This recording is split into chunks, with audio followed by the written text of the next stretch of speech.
While I've traveled the world for many years now, I am a man of the South.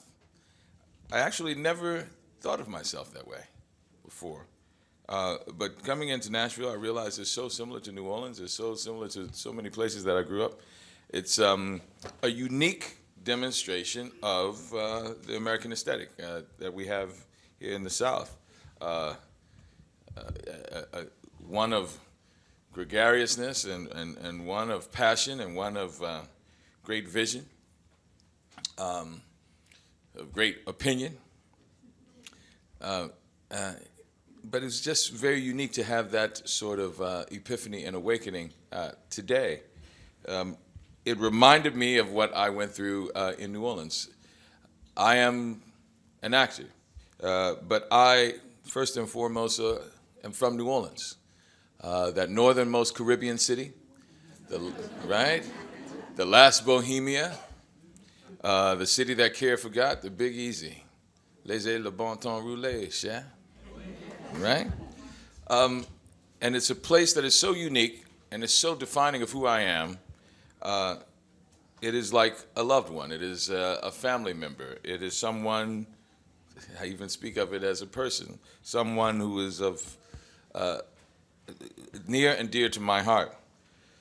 So 10 years ago, when the disaster, the flood of New Orleans that happened during Katrina, I thought I had lost her.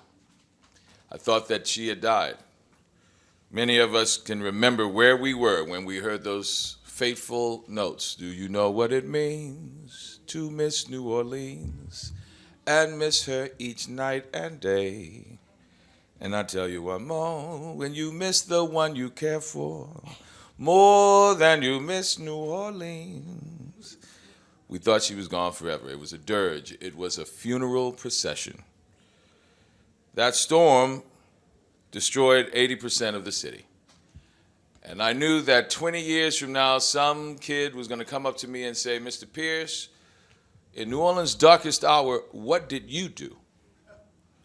And I wanted to be able to have an answer to that. So I decided I'm an artist first and foremost. I'm going to respond as an artist.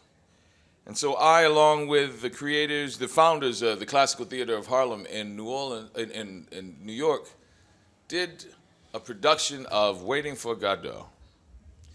This existential play from 50 years ago that is surreal, distant, about two men in a deserted void of nothingness, a road and a tree and a lack of memory and sense of who they are, looking for an entity outside of themselves to find purpose, to find a sense of their own humanity, who they are and what do they stand for.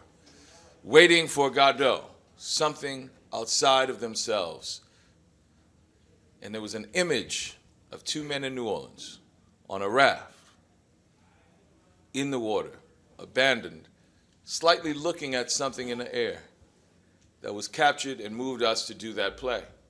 It's a classic play, classic in the sense that it speaks to our humanity no matter where we're from across time and space, from Nazi-occupied Paris, where Mr. Samuel Beckett wrote the play, to Sarajevo in 1984, where they did the play in the midst of the Balkan Wars, where so many people were suffering the violence and the desolation of that, where we saw the ugliest part, and we always see the ugliest part of human nature when we see war and violence, to San Quentin, where it was prohibited from being performed because it moved the inmates to a place where they can actually see vision and purpose to their life outside of what they saw as their hopelessness as they were incarcerated.